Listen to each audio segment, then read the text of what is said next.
My sister Cordelia spent her last $500 on what looked like a pile of rusted metal with wheels, and when I walked inside 3 months later, I couldn't stop crying. But it wasn't the beauty that broke me. It was what I found hidden in the walls. I'm Devin, and I need to tell you about my sister because what she did changed everything I thought I knew about second chances. Cordelia had always been the one in our family who could see magic where the rest of us saw a mess. When we were kids, she'd find broken bird eggs and create entire fairy tale kingdoms around them. She'd take my torn baseball cards and turn them into collages that somehow made more sense than the original pictures. But this time was different. This time, she was the broken thing. 6 months ago, Cordelia Whitmore was a 34-year-old elementary art teacher with 8 years of experience, a classroom full of finger paintings on the walls, and a waiting list of parents who requested their kids be placed in her class. Then budget cuts hit our district like a sledgehammer. 23 teachers got pink slips on a Friday afternoon in February. Cordelia was one of them. The timing couldn't have been worse. She'd just finalized her divorce from Michael, a marriage that had been slowly dying for 3 years. Half their savings went to him, the house went up for sale, and suddenly, my sister, who had spent her whole adult life taking care of other people's children, found herself with nowhere to live and no way to make money doing the only thing she'd ever been good at. That's when she called me about the train car. "Devin, I found something amazing," she said, and I could hear that familiar excitement in her voice, the same tone she'd used as a kid when she discovered a new hiding spot in the woods behind our house. "Cordelia, please tell me you didn't adopt another stray cat," I said, because that would have been normal for her.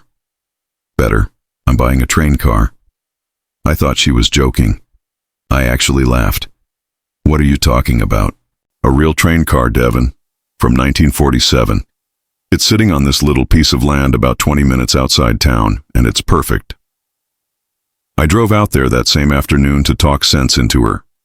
What I saw was a rust-colored disaster that looked like it had been abandoned since the Eisenhower administration. Paint was peeling off in chunks. 3 windows were completely missing, and there were actual weeds growing up through holes in the floor. The whole thing sat crooked on a patch of overgrown grass, surrounded by empty beer cans and old tires that someone had been using for target practice. "This thing?" I said, pointing at what looked like a tetanus shot waiting to happen. "Cordelia, this isn't a train car. This is a lawsuit." But she was walking around it like she was touring a mansion in Beverly Hills, running her hands along the rusty exterior and peeking through broken windows with this look on her face I hadn't seen since before her marriage started falling apart. "You can't see it," she said, turning to face me with tears in her eyes. "But I can see exactly what this is going to become." To understand why that train car meant everything to Cordelia, you have to know who she was before everything fell apart. My sister had always been the glue that held people together. In high school, she was the one organizing fundraisers for classmates whose families couldn't afford prom dresses. In college, her dorm room was like a counseling center where friends came to cry about breakups and stress about exams while she made them tea and listened for hours. When she started teaching, it was like she'd found her calling. Her classroom at Riverside Elementary was legendary. She covered every inch of wall space with student artwork, created reading corners with beanbags and fairy lights, and somehow managed to make even the most reluctant kids excited about creating something with their hands. Parents would specifically request their children be placed in Miss Whitmore's class because she had this gift for seeing potential in every kid, even the ones other teachers had written off. "She doesn't just teach art," our mother Patricia used to say with pride. "She teaches kids to believe in themselves." Cordelia met Michael during her 3rd year of teaching. He was an accountant who seemed stable and practical, everything our family thought she needed to balance out her dreamy artistic side. Their wedding was beautiful, held in the same community center where she'd volunteered to teach free art classes for underprivileged kids. For the first few years, it seemed perfect. Michael handled the finances while Cordelia poured her heart into her students and her art. But something shifted around year 5. Michael started making comments about her little hobby job and suggesting she look into more serious career options. He'd roll his eyes when she came home excited about a breakthrough with a struggling student, or when she stayed late to prepare materials for the next day's lessons. "You're 30 years old, Cordelia," I heard him say during a family barbecue. "Don't you think it's time to grow up and get a real job?" The hurt on her face was instant, but she tried to laugh it off. "Teaching is a real job, Michael. I mean a job that pays real money, something with a future." I wanted to punch him right there in our parents' backyard, but Cordelia caught my eye and shook her head slightly. She always tried to keep the peace, even when it was killing her inside. The marriage limped along for 3 more years. Michael grew more distant and critical. Cordelia threw herself even deeper into teaching, staying at school until 7 or 8 at night, coming home exhausted and quiet. Family dinners became tense affairs where she'd pick at her food while Michael dominated conversations about his work and his plans for their future that never seemed to include anything she actually cared about. Then came February 15th, the day that changed everything. Cordelia had been at school preparing for the next week's lessons when Principal Martinez called an emergency staff meeting at 4 p.m. Budget cuts meant 23 positions had to be eliminated immediately. They read the names alphabetically. When they got to Whitmore, Cordelia told me later that she felt like someone had punched her in the stomach. She drove home in a daze, walked into her kitchen, and found Michael sitting at the table with divorce papers already spread out in front of him. "I was going to wait until you got home," he said without looking up. "But I figured now was as good a time as any." She just stood there holding her cardboard box of personal items from her classroom, photos of students, handmade thank you cards, a coffee mug painted by a second grader that said "World's Best Teacher" in wobbly letters. "You knew," she whispered. "You knew about the layoffs before I did." Michael shrugged. "Word gets around. Maybe this is the push you needed to find something better." That night, Cordelia showed up at our childhood friend Brenna's apartment with 2 suitcases and that cardboard box. Brenna took one look at her and pulled her inside without asking any questions. That's where she'd been living for the past 4 months, sleeping on a pull-out couch and trying to rebuild a life that had completely fallen apart. I'd never seen my sister so lost. The woman who had spent her whole life lifting other people up suddenly couldn't figure out how to get herself off the ground. She'd apply for teaching jobs in other districts, but budget cuts were everywhere. The few interviews she got led nowhere. She tried retail jobs, office work, anything to pay Brenna back for rent and groceries, but nothing stuck. Our parents were worried sick. Dad would call me every few days asking if I'd heard from her. Mom started showing up at Brenna's apartment with casseroles and care packages, trying to fix things the only way she knew how. Our older sister Valencia thought tough love was the answer. "She needs to stop wallowing and figure out a plan," Valencia said during one of our family phone calls. "She's got a college degree and 8 years of experience. She should be able to land something." But Valencia didn't see what I saw when I'd stop by to check on Cordelia. She'd sit on Brenna's couch in the same pajama pants for days, staring at job listings on her laptop without really seeing them. The woman who used to light up rooms with her energy and enthusiasm had become a shadow of herself. That's why when she called me about the train car, sounding excited for the first time in months, I should have been happy. Instead, I was terrified. She was finally having the breakdown we'd all been waiting for. When I met Cordelia at the train car the next morning, I brought coffee and what I thought would be a reality check. What I found was my sister standing next to the cellar, a weathered farmer named Chester, who looked like he'd stepped out of a Norman Rockwell painting, complete with overalls and a straw hat that had seen better decades. "You sure about this, miss?" Chester was asking as I walked up. "Haven't been inside that thing in 15 years. Probably should have been scrapped long ago, if I'm being honest." Cordelia was nodding enthusiastically, which terrified me. "I know exactly what I'm getting into," she said, which I knew for certain she did not. Chester led us around to the side where a rusty metal door hung partially off its hinges. He had to put his shoulder into it to get it open, and when he did, the smell that hit us was like a combination of mildew, rust, and something that might have been dead mice. I immediately took a step back, but Cordelia walked right inside like she was touring a penthouse suite. "Jesus, Cordelia," I muttered, following her in while trying to breathe through my mouth. The interior was worse than I could have imagined. Water stains covered every surface from years of roof leaks. The original bench seats were rotted through, with stuffing spilling out like intestines. Someone had spray-painted graffiti across the walls, and there were holes in the floor big enough to lose a small dog through. Electrical wires hung loose from the ceiling like dead snakes, and I was pretty sure I saw something scurry across. My foot. The roof leaks pretty much everywhere, Chester said apologetically. Windows have been broken for years. No electricity, no plumbing. Used to let the neighbor kids play in here until their mama got worried about tetanus. I looked at my sister, expecting her to finally see reason. Instead, she was walking the length of the car with her arms outstretched, like she was measuring something invisible. "How long is it?" she asked. 85 feet, give or take," Chester replied. "Built in 1947, used to run the Chicago to Denver route back in the day. Been sitting here since 1987 when the railroad company abandoned it. 85 feet of rotting metal and broken dreams, I thought." But Cordelia was nodding like he'd just described the Sistine Chapel.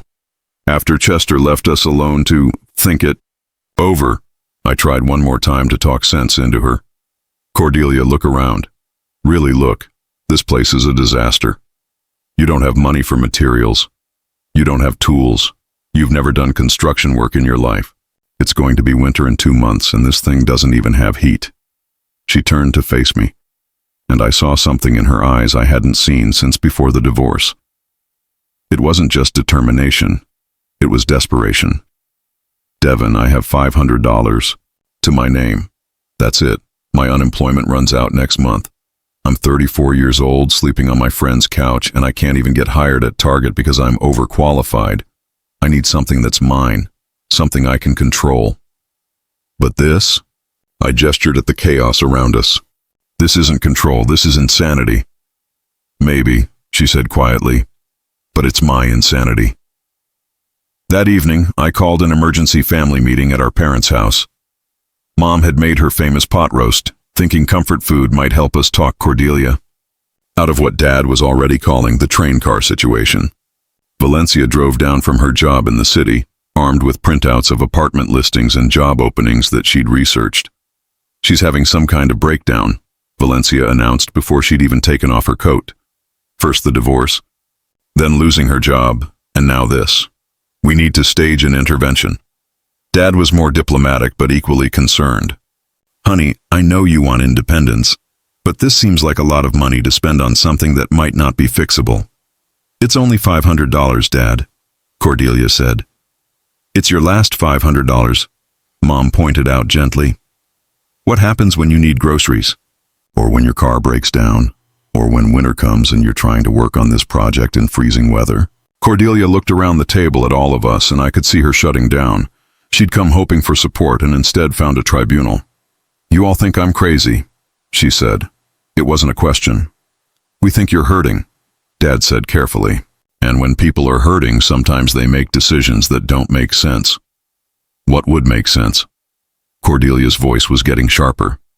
"Taking another job I hate so I can afford another apartment I can barely pay for while I wait for someone else to decide whether I'm good enough to teach again?" Valencia leaned forward. "I found 3 school districts that are hiring. There's one in Denver that would pay you $40,000 to start, and I know people who could put in a good word." "I don't want to move to Denver," Cordelia said. "I don't want to start over somewhere else where nobody knows me. I want to build something here, something that's mine." The argument went on for 2 hours. Mom cried. Dad offered to co-sign a loan for a proper apartment. Valencia accused Cordelia of being selfish and irresponsible. I sat there feeling torn between wanting to protect my sister and thinking they all might be right. Finally, Cordelia stood up from the table. "You know what? I spent 8 years teaching kids that they could create beautiful things if they just believed in themselves and worked hard. Maybe it's time I took my own advice." She grabbed her purse and headed for the door. "And maybe it's time I stopped asking permission from people who can't see what I see." After she left, we all sat in stunned silence. Valencia was the first to speak. "Well, that went well." But Mom was staring at the door where Cordelia had disappeared. "You know, when she was little, she used to bring home broken birds and nurse them back to health in a shoebox under her bed. We always told her they'd never fly again." What happened to them? I asked. Mom smiled sadly. They flew. 3 days later, Cordelia called me. I bought it, she said simply. Chester's bringing the deed by tomorrow. I start work on Monday. I didn't say congratulations. I didn't say she was making a mistake. I just asked, do you need help moving your stuff? Thanks, Devin. I was hoping you'd ask. That's when I realized this wasn't just about a train car anymore. This was about my sister fighting for something she believed in, even when everyone she loved thought she was wrong. And as terrified as I was for her, I knew I had to choose a side. The day Cordelia officially became the owner of 85 feet of questionable life choices, I helped her move out of Brenna's apartment. Everything she owned in the world fit into the back of my pickup truck. 2 suitcases of clothes, that cardboard box from her classroom, a few books, and her art supplies that she'd somehow managed to hold on to through the divorce and job loss. This is really happening, she said as we drove toward her new life. She'd found a tiny studio apartment above a bakery in town, close enough to the train car that she could bike there every day. The rent was $400 a month, which left her exactly $100 from her final unemployment check for food and materials. Cordelia, how are you going to eat? I asked. She pulled out a notebook filled with her neat handwriting. I've got it figured out. Mrs. Patterson from church needs someone to clean her house twice a week. That's $120. The Hendersons need a dog. Walker Monday through Friday. That's another $200 a week. And there's a farmer's market booth that needs help on weekends during harvest season. I looked at her schedule and realized she'd be working 7 days a week just to afford basic survival, let alone materials for the train car. When are you going to actually work on the project? Evenings. Early mornings. Whenever I can. That first week, I watched my sister transform into someone I'd never seen before. She was up at 5 a.m., biking to the train car with a thermos of coffee and a peanut butter sandwich, working until she had to leave for her first job. She'd clean houses all morning, walk dogs all afternoon, then bike back to the train car until dark. I started stopping by after work to check on her progress, half expecting to find her crying in the ruins of her unrealistic dream. Instead, I found her with YouTube playing on her phone, learning how to use a circular saw she'd bought at a pawn shop for $15. Devin, look at this, she said, showing me her phone screen. This guy in Oregon restored a 1952 dining car, and he's got a whole series on electrical work. Did you know that most of these old Pullman cars use 32-volt systems instead of the standard 110? She was covered in dust and rust flakes. Her hands were bandaged from various encounters with sharp metal, and she looked happier than I'd seen her in 2 years. You're actually learning this stuff, I said, genuinely surprised. I have to. Nobody else is going to do it for me. By the end of the second week, she'd cleared out all the rotted interior materials and started documenting what was salvageable. She'd found a structural engineer who agreed to inspect the frame for $100 in trade work, and she was haunting estate sales and salvage yards every Sunday, looking for period-appropriate fixtures she could afford. That's when she met Maxine Rodriguez, a 67-year-old retired contractor who was selling vintage hardware at the monthly antique fair. Cordelia had been examining a set of restored window latches when Maxine noticed her measuring everything with a careful eye. "What are you working on, honey?" Maxine asked. When Cordelia explained her project, Maxine's weathered face lit up. 1947 Pullman. I helped restore one of those about 15 years ago. Gorgeous cars when they're done right. I don't suppose you'd be interested in some consulting work?" Cordelia asked hopefully. "I can't pay much, but I'm a fast learner and I work hard." Maxine studied her for a long moment. "Tell you what, I've got a garage that needs organizing, and my arthritis isn't what it used to be. You help me sort through 30 years of accumulated junk, and I'll teach you what I know about restoration work. Deal?" That handshake changed everything. Suddenly, Cordelia had a mentor who'd worked construction for 40 years and wasn't afraid to let a beginner make mistakes. Maxine taught her how to read electrical diagrams, how to identify load-bearing structures, and most importantly, how to approach each problem methodically instead of getting overwhelmed by the enormity of the project. The secret, Maxine told her while they worked in the garage, is to break everything down into small pieces. Don't think about restoring a whole train car. Think about fixing one window. Then fix the next window. Before you know it, you've got all the windows done. Meanwhile, our family was watching this transformation with a mixture of amazement and continued worry. Dad started accidentally leaving tools in Cordelia's car when she came for Sunday dinner. He'd never say anything about it, just shrug when she'd thank him and mutter something about having duplicates he didn't need. Mom took a different approach. She started packing extra sandwiches for Cordelia's lunch, then began showing up at the train car site around noon with a thermos of hot soup and an excuse about being in the neighborhood. "I just wanted to see how you were doing," she'd say. But then she'd stay for an hour, holding boards steady while Cordelia measured and cut, or helping sort through salvaged materials. Even Valencia, who'd been the most vocal opponent of the project, started contributing in her own way. She worked in marketing for a construction supply company, and she began calling Cordelia with tips about clearance sales and discontinued items that might work for the restoration. "There's a warehouse in Kansas City that's selling vintage light fixtures for 70% off, she'd report. "And I know a guy who can get you a discount on period-appropriate wallpaper if you're interested." But it was the small victories that kept Cordelia going during those first few months. The day she got the first window properly restored and installed, she called me at work nearly crying with excitement. "Devin, you have to come see this. I fixed something. I actually fixed something, and it's beautiful." When I arrived, she was standing inside the train car in a shaft of late-afternoon sunlight streaming through her rebuilt window. The single clean pane of glass looked almost magical, surrounded by all the work still to be done.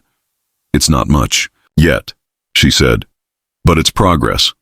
By the end of the third month, the project had taken on a life of its own. Cordelia had developed a routine and a rhythm.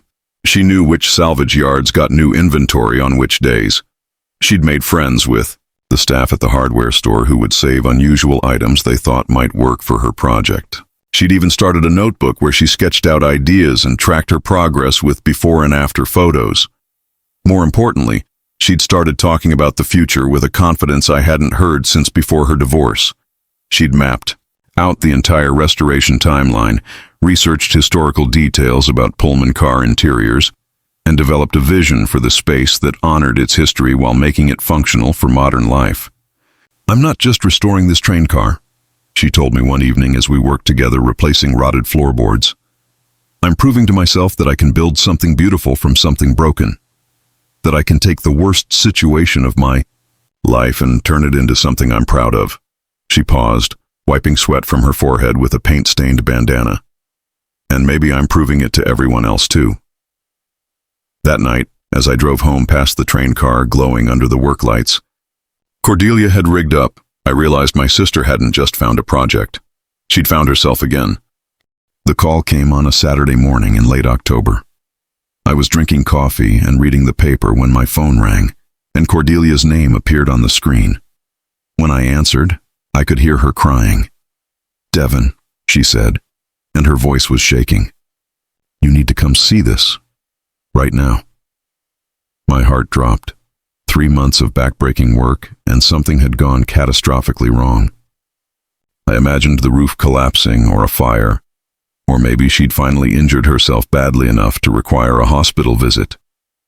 I threw on clothes and drove to the train car faster than I should have, preparing myself for the worst. When I pulled up to the property, everything looked normal from the outside. Better than normal, actually. Cordelia had spent weeks cleaning and restoring the exterior, and while it still looked weathered, it now had the dignified patina of something vintage rather than abandoned. She was standing by the door waiting for me, still crying, but when she saw me, she started laughing too. "I finished," she said simply. "Devin, I actually finished." She led me to the entrance, which was no longer the rusted hanging door I remembered. She'd restored it completely, with brass hardware that gleamed in the morning sunlight and glass panels that sparkled like jewels. "Close your eyes," she said. "Cordelia, just show me what's wrong. Nothing's wrong, everything's right, but you have to close your eyes." I humored her, closing my eyes while she guided me up the steps and through the door. I could smell something amazing, like cedar and lemon oil and fresh paint. I could hear classical music playing softly from somewhere inside. "Okay," she said. "Open them." I opened my eyes and forgot how to breathe. The space before me looked like something from a luxury magazine. The entire interior had been transformed into the most beautiful small living space I'd ever seen. Sunlight streamed through perfectly. Restored windows, casting golden rectangles across gleaming hardwood floors. The ceiling soared above us, painted crisp white with the original architectural details highlighted in soft gold accents. To my left was a compact but fully functional kitchen with vintage appliances that looked like they belonged in a 1940s advertisement, but worked with modern efficiency. Cordelia had found an original Pullman dining table that folded down from the wall, surrounded by restored bench seating with rich burgundy cushions. The main living area flowed seamlessly from kitchen to sitting area to workspace. Built-in bookcases lined one wall, filled with her art supplies and teaching materials she'd kept in storage. Her easel stood near the largest window, surrounded by canvases in various stages of completion. "My God, Cordelia," I whispered. "This is incredible." She was beaming now, tears still streaming down her face. "Look up there," she said, pointing toward the far end of the car. A beautifully crafted spiral staircase led to a loft bedroom tucked under the curved ceiling. Through the railing, I could see a cozy sleeping space with built-in storage and a skylight that hadn't been there before. "You built a second floor?" I raised the roof line by 18 inches and added structural support. "Maxine helped me with the engineering. That's my bedroom up there, and there's still room for a proper bathroom down here, with a clawfoot tub I found at an estate sale in Springfield." I walked slowly through the space, touching surfaces that gleamed with care and attention. Everything was perfect, from the vintage light fixtures to the carefully chosen color palette that made the narrow space feel open and bright. "How did you afford all this?" I asked. "Most of it came from salvage yards and estate sales. I refinished everything myself. The appliances were found pieces that I had repaired. The bathroom fixtures came from a hotel renovation in Kansas City that Valencia's friend told me about. I spent maybe $2,000 total over 3 months. But then she grabbed my arm and pulled me toward the far wall. "Devin, this is what I called you about. This is why I was crying." She led me to a section of the wall near the kitchen where she'd preserved a rectangular panel of the original wood paneling. At first, I didn't understand what I was looking at. Then I started reading the carved words and realized I was looking at messages left by travelers from decades past. "Margaret and James, married 3 days, heading to California to start our dream, May 1952, read one carving. Below it, in different handwriting, Margaret, James passed in Korean War, still going. To California for both of us.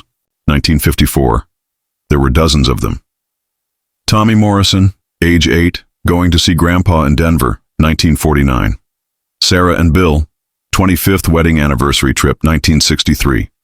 To whoever reads this, follow your dreams. They're the only thing that can't be taken away. Ruth, 1958. I found these when I was removing a section of wall paneling that I thought was damaged, Cordelia said softly. But it wasn't damaged. It was decorated. All these people who rode this train, who sat in these seats, who looked out these windows, they left pieces of their stories behind. I ran my fingers over the carvings, reading message after message of hope, love, loss, and determination. Some were clearly carved by adults, others by children. Some were faded with age, others still sharp and clear. There are more, Cordelia said, pointing to other preserved sections throughout the car. I found them everywhere once I started looking. Under seats, inside closets, even carved into the ceiling beams. This train car isn't just a place where people traveled. It's a place where people dreamed. She walked over to a section near the window where she'd preserved a longer message carved in elegant script. If you're reading this, you're probably on a journey too. Remember that every ending is also a beginning. The rails always lead somewhere new. Eleanor Patterson, Christmas Day, 1955. Devin, when I found these, I realized I wasn't the first person to come to this train car looking for a new beginning. I wasn't the first person to sit in this space and imagine a different life. All these people before me, they were doing exactly what I was doing, believing that they could travel toward something better. I looked around the transformed space with new eyes. It wasn't just a beautifully restored train car. It was a testament to the human capacity for hope and renewal, a physical manifestation of the idea that broken things could be made beautiful again. I spent 3 months thinking I was restoring this train car, Cordelia continued. But really, I was joining a conversation that started 70 years ago. All these messages from people who refused to give up, who kept moving toward their dreams even when things got hard. I was adding my chapter to their story. She walked over to a small section of wall near the entrance where she'd carved her own message in neat letters. Cordelia Whitmore, September 2023. Sometimes you have to tear everything down to build it back better. For everyone who comes after me, you can do this too. That's when I started crying. Not because of the incredible transformation of the space, though that was breathtaking. Not because of my sister's skill and determination, though that was remarkable. I cried because I finally understood what she'd been trying to tell us all along. This wasn't just about fixing up an old train car. This was about proving that broken things, broken places, broken dreams, broken people, still had the capacity to become something beautiful. Cordelia, I said, pulling her into a hug. I'm sorry I didn't believe in you. She hugged me back, both of us standing in the golden afternoon light streaming through the windows she'd restored with her own hands. You believed in me when it mattered, she said. You showed up. You helped. You didn't try to stop me when everyone else thought I was crazy. As we stood there in her transformed train car surrounded by messages from strangers who had become part of her story, I realized that my sister had done something extraordinary. She hadn't just restored a piece of history. She'd proven that the best chapters of our lives often begin when we have the courage to start over, even when everyone around us thinks we're making a terrible mistake. Word about Cordelia's transformation spread faster than wildfire in our small town. It started when Mrs. Patterson, one of her house cleaning clients, posted photos on Facebook with the caption, "You won't believe what my cleaning lady built." By the end of that week, the local newspaper had called asking for an interview. The reporter who came out was expecting a cute human interest story about a DIY project. What she found was something much more powerful. When Sarah Mitchell from the Tribune walked through that train car and read those carved messages from decades of travelers, she understood immediately that this wasn't just about home improvement. This is about hope, she told Cordelia as she took notes. This is about what people can accomplish when they refuse to give up. The article that ran the following Sunday took up half the front page.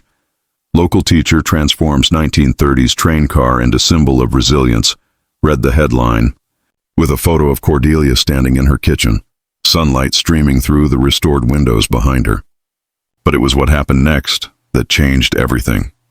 By Tuesday, Cordelia's phone was ringing constantly. People wanted tours. A photography blog asked to feature the restoration.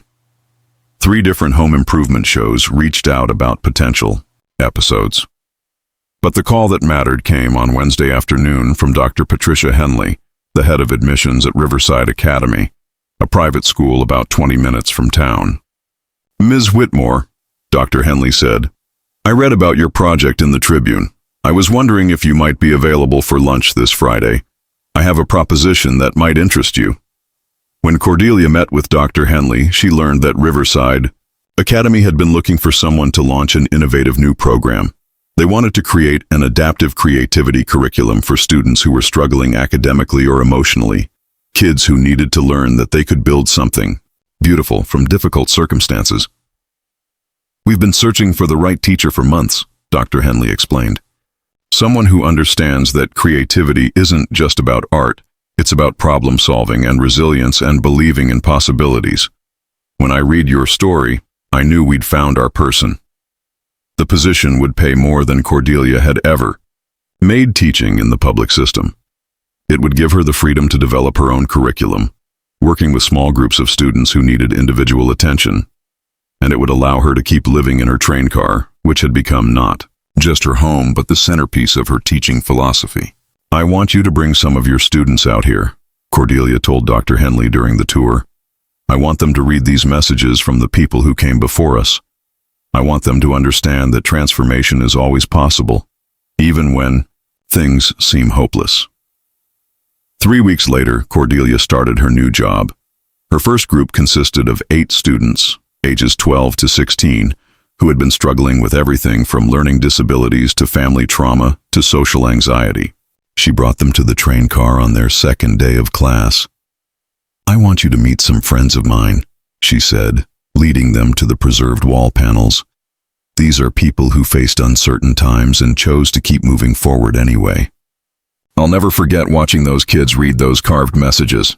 There was Marcus, a 14-year-old whose parents were going through a messy divorce, running his fingers over the carving that read, "Tommy Morrison, age 8, going to see Grandpa in Denver, 1949.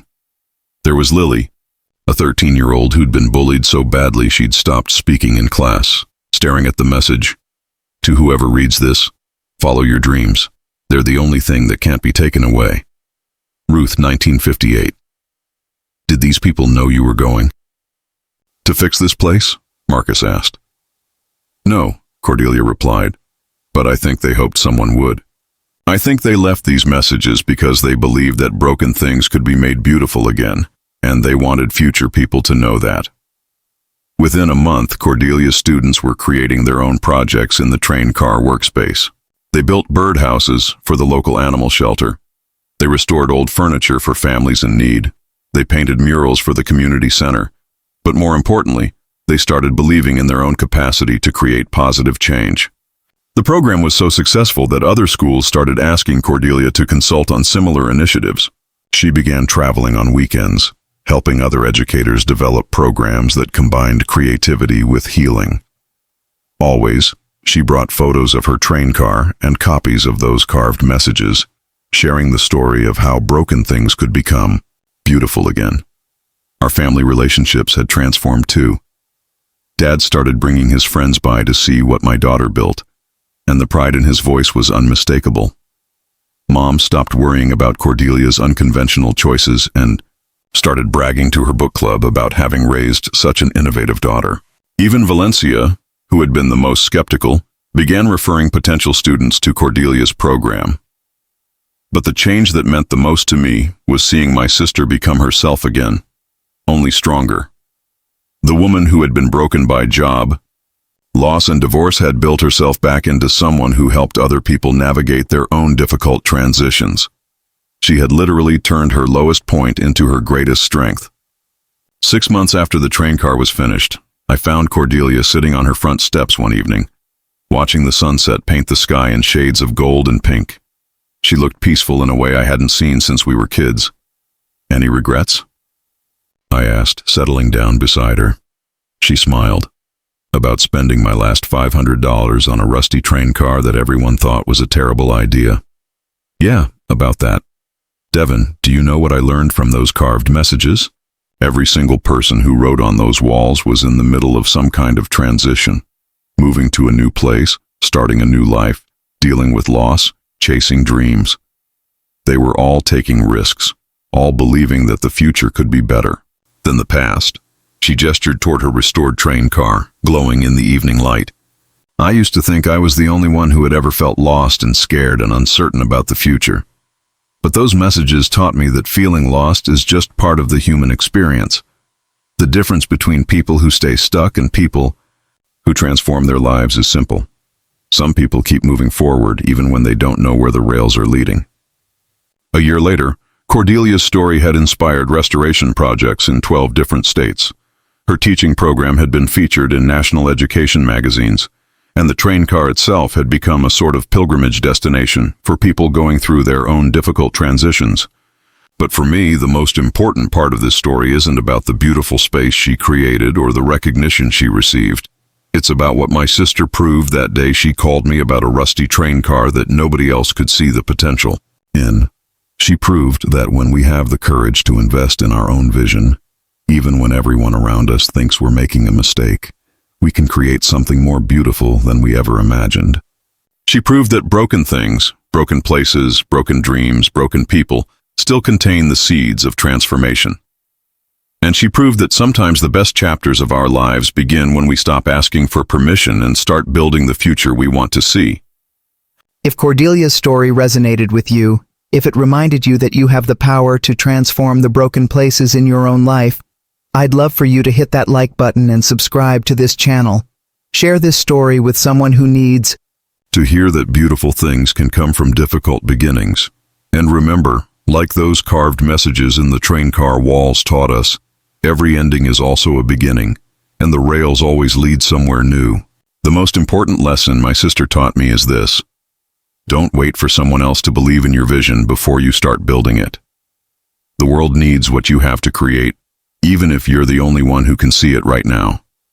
Especially then,